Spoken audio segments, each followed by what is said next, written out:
한 걸음 더 들어가 보는 뉴스 분석 M 시간입니다. 보건복지부 출입하는 조유리 기자와 얘기 나눠보겠습니다. 어서 오십시오. 앞서 보신 것처럼 오늘도 사망자가 말 그대로 쏟아져 나왔습니다. 이걸 우리를 어떻게 해석해야 되죠? 네, 당국에서 발표한 오미크론 누적 치명률이 0.13%입니다.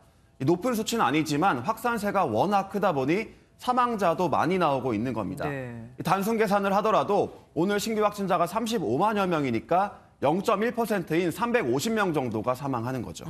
그런데 이 사망자 숫자는 확산세가 좀 많이 지나고 나서 그러니까 2주 정도 지나야지 정점에 달하지 않습니까? 그게 반영이 됐는데 그러면은 앞으로 더 늘 수도 있다는 거네요.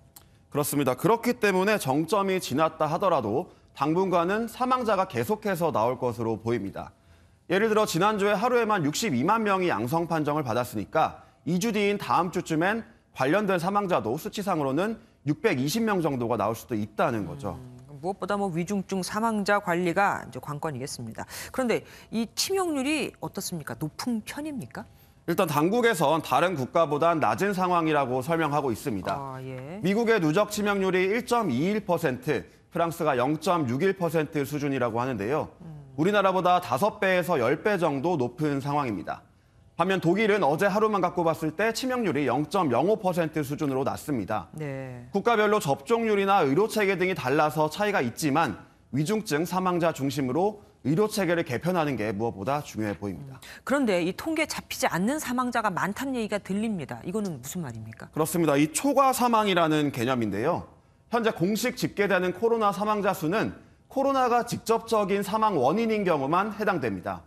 하지만 암이나 뇌졸중 등 기저질환을 앓다가 코로나19에 걸려 제때 치료를 못 받았다든지 이런 간접적인 경우까지 모두 포함한다면 실제로는 코로나19로 인한 사망자가 더 많을 거란 뜻입니다. 작년 12월에 공식 집계된 코로나19 사망자가 1,900명 정도였는데 실제로는 그 전년도 같은 기간보다 5천여 명이 더 사망한 것도 이 때문이라는 분석입니다. 예. 또 코로나 환자 진료 때문에 입원이나 수술이나 응급실 치료 못 받아서 돌아가는 간접 사망자까지 집계하면 전체적으로 초과 사망자는 현재보다 2배 내지 3배는 많을 것이다라고 이제 추정이 됩니다. 네, 현재 기저질환을 앓다가 코로나에 걸려 중환자실이나 준중환자실에 입원한 환자가 5,500명 정도인데 이들을 보호하는 게 급선무입니다. 근본적으로는 암과 기저질환에 대한 치료가 지연되지 않고 제때 이루어질 수 있도록 하는 게 무엇보다 중요할 것으로 보입니다. 예. 정점이 언제냐 하는 것도 중요하지 않습니까? 아까 얘기 들어보니까 내일이나 모레 확진자 수치에 달렸다고요? 그렇습니다. 주말 효과가 사라지는 수요일과 목요일 확진자 숫자가 줄어든다면 지난주 62만 명이 정점이었다고 판단할 수 있겠습니다. 네. 이 관건은 스텔스 오미크론인데요. PCR 검사에서 잘 나오지 않는다는 그겁니까? 그렇습니다. 초반에는 판별이 잘 안 돼서 그런 이름이 붙었는데 편의상 계속 부르고 있고 현재는 판별이 잘 되고 있습니다. 그나마 다행입니다. 네, 이 스텔스 오미크론의 현재 점유율이 41%까지 증가했습니다.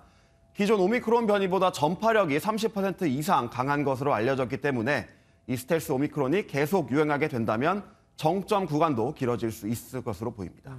확산세를 잡는 것도 중요하지만 이 사망 숫자를 잡는 게 무엇보다 중요한 시점입니다. 지금까지 조유로 기자와 함께했습니다. 고맙습니다.